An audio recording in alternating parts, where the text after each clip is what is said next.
Pemirsa pengelimbakan kasus COVID-19 ring Bali, Rau Mangkin, Kekantenan, Kantun Ageng. Pauwahan kasus harian munggah kantos langkungan 100 kasus.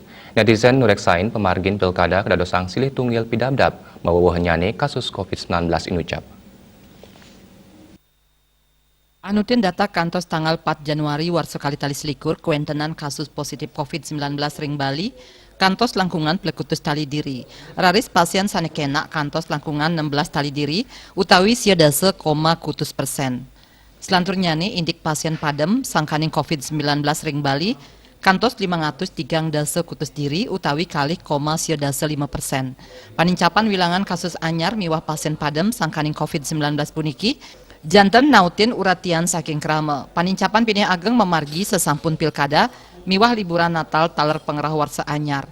Para netizen raris nureksain, yening pilkada sane kedadosang silih tunggil pidabda pawawan kasus COVID-19. Melarapan akun Facebook @balipos, silih tunggil pesaur netizen inggih punike yening wusan pemargin pilkada pengelola saya nincap, santukan kahanan sedurung pilkada nenten wenten pengelola sane dahat ageng. Kahanan puniki taler nang yang petaken. Balipos Nguningayang.